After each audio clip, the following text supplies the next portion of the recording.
আমার তো সবকিছু ভিডিও দেখেন সংসারের বিষয়ে টুকিটাকি। তো আজকে চলে আসছি পুঠিয়া রাজবাড়িতে। আর সত্যি এই রাজবাড়িতে সত্যি অসাধারণ দেখতে। তো আপনারা যদি কেউ আসার সময় পান অবশ্যই একদিন এসে ঘুরে যাবেন। আর মনোরম পরিবেশ, মনটা আসলে শান্তির জায়গা। এটা ভালো লাগলো। আর আমরা এমন টাইমে আসছি আপনাদেরকে বেশি কিছু দেখাতে পারছি না। আর যতটুকু ভিডিও ছিল আমার ডিলিট হয়ে গেছে, তো আপনাদেরকে যতটুকু দেখানো সম্ভব সেটুকুই দেখাচ্ছি। তো পরে সে ফ্যামিলি নিয়ে আমরা চলে আসছি আজকে। আপনার ভাইয়াও ছিল, উনি তো আর আমার পাশে নাই, উনি হচ্ছে সামনের মাঠে বসে আছে। তারপরে আমরা, আমার বোন, আমি, আমার ছেলে মেয়ে সবাই মিলে আসছি। আর এই যে গলি দেখছেন আমি যেটা ঢুকছি, এটা হচ্ছে এক টাইমে ছিল আপনার কলেজ। এই কলেজটা কিন্তু এখন আর নাই। এটা হচ্ছে এখন পর্যটকের মানে হয়ে গেছে। আর এখানে কিন্তু আসতে টিকিট কাটতে হয়। আর টিকিটের দাম মূল্য হচ্ছে 30 টাকা। আমরা 30 টাকা দিয়ে ঢুকেছি। তো এই কলেজটা দেখুন, এখন সেই জায়গাটা একটা ফুল আর গাছগোছালি দিয়ে পরিবেশটা খুবই সুন্দর করেছে, দেখার মতো। তো শেষ আমরা যখন আসছি ঘোরার টাইম ছিল না, আমাদের সময় ছিল না, এই কারণে অল্প সময়ের ভিতরে যতটুকু দেখা সম্ভব ততটুকু আপনাদেরকে দেখাচ্ছি। আর এটা কিন্তু রানীর ঘাট, গোসলের ঘাট। আর রাজা কিন্তু রানীকে খুব ভালোবাসে বলে এই রানীর ঘাটটা করে দিয়েছে, তাই না?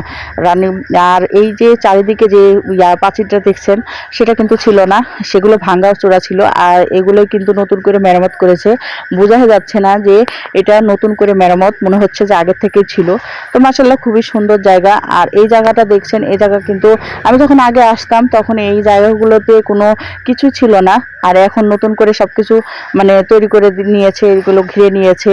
আপনাদেরকে কিছু দেখাচ্ছি যেটা ভিতরে কিছুই নাই, ঘরের ভিতরে কিছুই নাই, আসলে সম্পূর্ণটা ফাঁকা। রাজা যে কি মনে করি এই ঘরগুলো তৈরি করছে আল্লাহ জানে।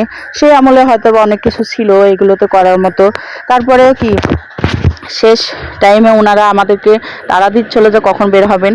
তো শেষ টাইমে আপনাদেরকে মানে আর কিছু দেখানোর সময় পেলাম না, দেখাতে পারলাম না বেশি কিছু। পাশ দিয়ে আমরা চলে যাচ্ছি, আর পাশ দিয়ে দেখুন নদী। তো ঘুরতে ঘুরতে আমাদের ছেলে মেয়েদের পিপাসা লেগে গেছে। তো ডাব বেচছিল চাচা, তো ডাবের দাম করছিলাম যে ডাব কত করে। তো চাচা বলছিল যে 90-80 এরকম। তো যাই হোক, অনেক ডাবের দাম। তো ছেলে মেয়েদেরকে ডাব দিলাম। আর ওরা কিন্তু তৃপ্তি সহকারে ডাবটা খেলো। আর ডাবের পানি খেতে কিন্তু খাইলে শরীরের স্বাস্থ্যের জন্য ভালো। শেষমেশ আর একটা নিয়েছি আপনার ভাইয়ার জন্য। আপনার ভাইয়া বসে আছে পাশের মাঠে, তো ওনার জন্য নিয়েছি। আর একটা জিনিস, অবাক করা জিনিস, সেটা হচ্ছে কি জানেন, আমি যখন আসতাম তখনও এই যে রথ যাই হোক যেটাই হোক, সেটা কিন্তু এইখানেই মানে থাকতো, এখনো পর্যন্ত সে এখানেই আছে। তো জানি না এটা কি কারণে এই জায়গাতে আছে। আর আমরা শেষ পর্যায়ে চলে আসছি।